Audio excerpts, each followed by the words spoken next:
sommes sur la droite 157337. Nous répéterons ce message sur le 6210 kHz. Attendez, nous cherchons vers le nord et vers le sud. Ces mots sont les derniers qu'a prononcés Amelia Earhart, alors aux commandes de son avion, un Lockheed Electra 10E. Avec son navigateur Fred Noonan, ils entament la dernière partie de leur tour du monde en avion.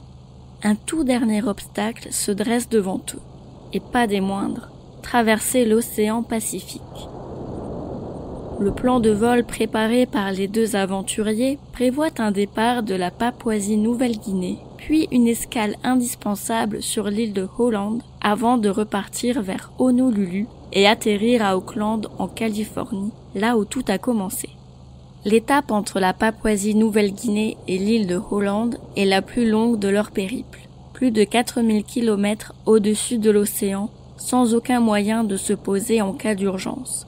Sur la paillette inhabitée perdue au milieu de l'immensité bleue du Pacifique, on a aménagé une piste pour les accueillir, entre les cocotiers et le sable fin seulement perturbé par les crabes.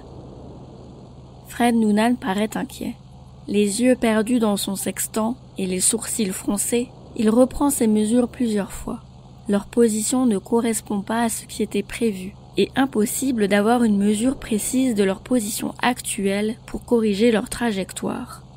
Amelia prend sa radio pour contacter l'Itasca, le bateau des gardes-côtes américains qui les épaule dans la région Pacifique. Nous sommes le 2 juillet 1937. Il est 7h32, heure locale. Amelia dit: Nous devrions être au-dessus de vous, mais nous ne vous voyons pas. Le carburant commence à baisser. À 8 heures, le bateau reçoit un second message. Nous vous entendons, mais n'arrivons pas à relever un minimum. S'il vous plaît, faites un relèvement sur nous et répondez sur 3105 en phonie. Les deux aviateurs sont conscients que localiser un minuscule bout de terre dans l'immensité du Pacifique est presque illusoire, mais avec l'aide de l'Itasca, ils devraient s'en sortir. L'équipage du bateau a capté leur message, sans réussir à faire le relevé nécessaire, ni à le communiquer. Les marins n'entendront ni ne verront jamais l'avion. L'ultime message d'Amelia indique qu'ils ont changé de cap. Ils ont une chance infime d'atteindre les îles Phoenix avant de tomber en panne sèche. Là-bas non plus, aucune trace de l'avion et de son équipage n'a été découverte. Le 2 juillet 1937, Amelia et Fred disparaissent à tout jamais des radars. Personne ne sait ce qu'il s'est passé ce jour-là, et 85 ans après les faits, le mystère plane toujours. Amelia Earhart naît en 1897 à Atchison, dans le Kansas. Fille aînée d'Edwin et Amy Earhart, elle grandit dans un foyer instable où l'alcoolisme et les problèmes d'argent de son père contraint la famille à déménager régulièrement au fil des postes d'avocat qu'il décroche mais ne parvient jamais à garder. Avec sa jeune sœur Muriel, elle reste de longs mois chez leurs grands-parents maternels dans une maison confortable d'Atchison. Amelia est une petite fille meneuse, aventureuse et débrouillarde, qui profite d'une éducation peu conventionnelle pour son époque. Quand elle a 6 ans, en 1903, Orville et Wilbur Wright pilotent pour la première fois un avion motorisé en ligne droite. 4 vols successifs sur les collines venteuses de Kitty Hawk, pour un maximum de 264 mètres parcourus à 10 km/h qui marqueront l'histoire et l'esprit de la jeune Amelia. Tout comme leur exhibition à laquelle elle assiste en 1909 à l'occasion de la State Fair de Des Moines dans l'Iowa.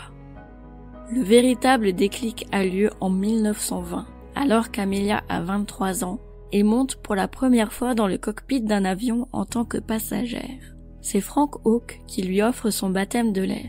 10 minutes de vol pour $10. Voilà le deal.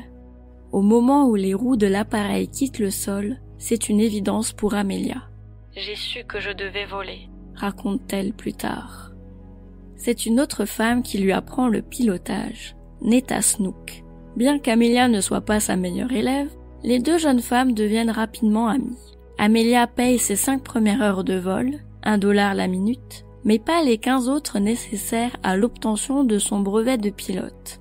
En effet, elle enchaîne les boulots pour s'acheter son premier avion, un Kinner Erster jaune poussin qu'elle appelle le Canary.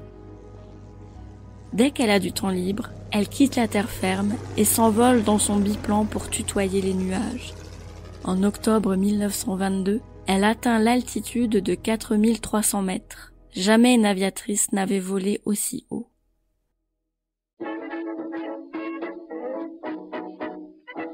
Le 20 mai 1927, l'Atlantique capitule face aux ambitions humaines.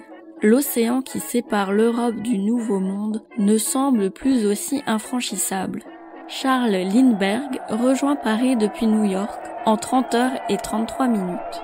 Lucky Lindy est accueilli en héros au Bourget. « Eh bien, je l'ai fait », déclara-t-il à son arrivée alors que les badauds se disputent des morceaux de la toile de son avion. Le Spirit of Saint-Louis et le récit de cette traversée inédite font les choux gras de la presse et surtout d'un éditeur, George Putnam. Le businessman a une idée. Reproduire l'engouement de la traversée de l'Atlantique en avion en invitant une femme dans le cockpit. En 1928, George Putnam pose à Amelia la question qui va changer sa vie. Aimeriez-vous être la première femme à traverser l'Atlantique en avion? Évidemment, elle accepte. Avec son brevet de pilote et ses années d'expérience, qui de plus indiqué qu'elle? Mais elle déchante rapidement. Bien qu'elle soit nommée capitaine de l'expédition, elle n'a le droit de toucher les manettes du Friendship que pendant quelques secondes. Elle est une simple passagère. La touche charme, une plante verte, un sac de patates comme elle le dira elle-même.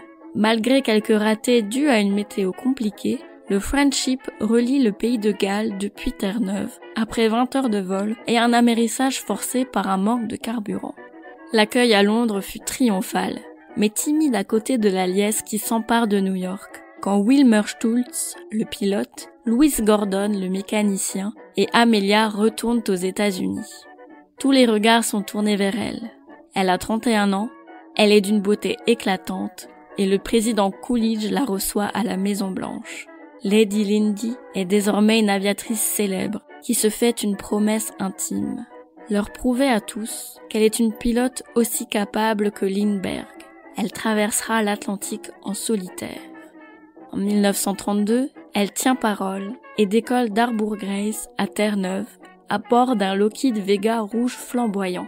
Elle atterrit 14h56 plus tard dans un pré perdu d'Irlande du Nord. Aucun cortège n'est là pour l'accueillir, mis à part un berger un peu surpris qui lui demande d'où elle vient ainsi. « D'Amérique », répond-elle pleine d'enthousiasme.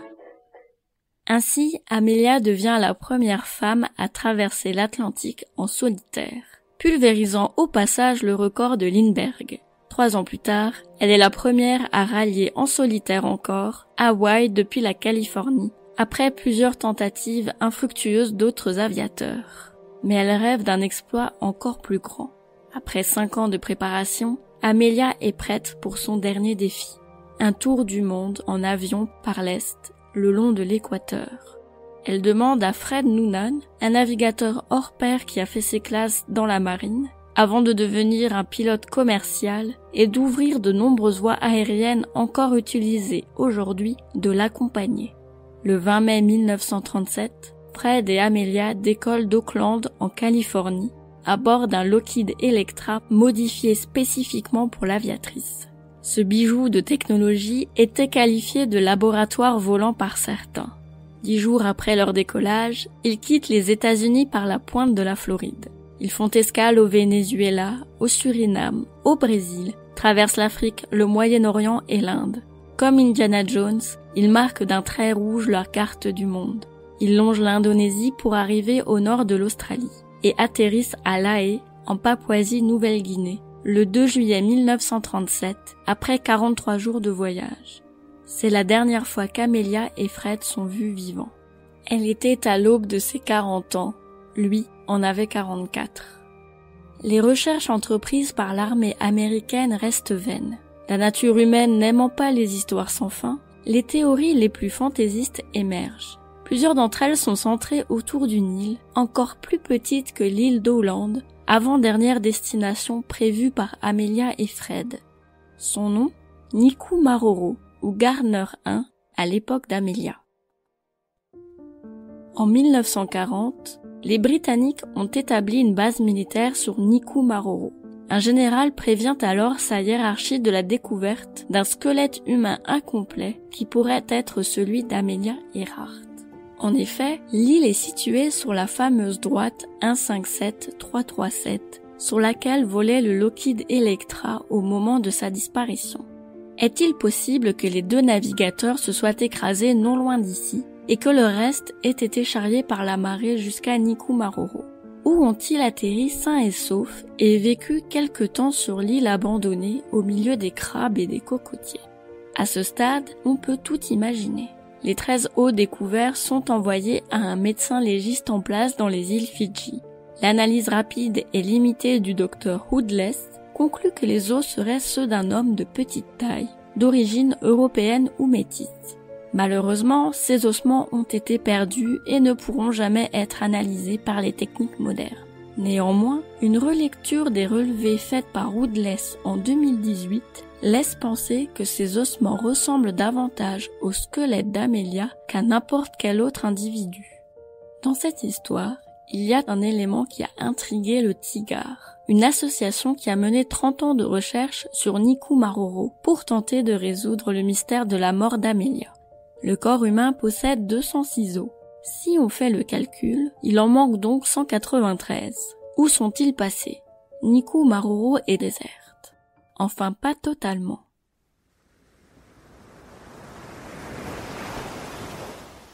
L'île est le royaume du plus grand crustacé du monde. Un poids pouvant dépasser les 10 kilos, des pinces puissantes qui leur permettent de monter aux arbres et de casser des noix de coco, un appétit vorace pour les fruits et les œufs, mais aussi les charognes. C'est le crabe de cocotier. Les membres du TIGAR ont proposé une hypothèse qui fait froid dans le dos. Au fil des jours, le corps sans vie de l'exploratrice aurait été au centre des attentions les plus sinistres. Une horde de crabes de cocotier et de bernard l'ermite, plus petits mais plus nombreux, tâtent de leurs pinces la chair en décomposition. Leur odorat fin, plus sensible que celui d'un chien, les aurait conduits sur cette piste. Les crustacés affamés se nourrissent habituellement de fruits, mais en période de disette, ils se délectent de viande en décomposition. Une fois les os nettoyés de leur chair, les crabes de cocotier auraient pu amener certains os dans leur antre, veillant sur eux comme un trésor. De ce rapt, il ne resterait que les 13 os retrouvés par le général anglais. Cette théorie est confortée par des expériences faites par le TIGAR en 2019. Un cadavre de porc a été déposé à Nikamururu. Au bout de 2 semaines, la majorité de la chair a été consommée et des os ont été déplacés sur près de 20 mètres par les crustacés. Certains n'ont jamais été retrouvés. Est-ce là le fin mot de l'histoire d'Amelia Earhart, l'aviatrice la plus célèbre et la plus douée de sa génération? On ne le saura probablement jamais. Ce qui est sûr, c'est que par sa vie hors norme, elle a marqué l'histoire de l'aviation. Elle est la première femme à atteindre les 4000 mètres d'altitude, la première femme à avoir traversé l'Atlantique en équipage et en solitaire, la première femme à avoir traversé les États-Unis en avion, la première femme à piloter un autogire, la première femme à recevoir la médaille d'or de la Société nationale géographique, la première femme à effectuer un vol en solitaire entre la Californie et Hawaï, entre Los Angeles et Mexico, et entre Mexico et le New Jersey. Il faudrait beaucoup plus d'un épisode de ce podcast pour raconter tous les détails de la vie incroyable d'Amelia Earhart, tant son histoire est inspirante. Mais pour l'heure, il faut nous quitter. Merci d'avoir écouté cet épisode de Chasseurs de sciences. Au texte et à la narration, Julie Kern. Pour ne pas manquer nos futurs épisodes, n'hésitez pas à vous rendre sur le lien en description pour nous retrouver sur les plateformes d'écoute ou à chercher Chasseurs de sciences sur vos apps audio préférés. Rendez-vous dans 2 semaines pour un nouvel épisode avec Emma. Et pour ma part, je vous retrouverai dans 1 mois pour une future expédition temporelle dans Chasseurs de sciences. À bientôt!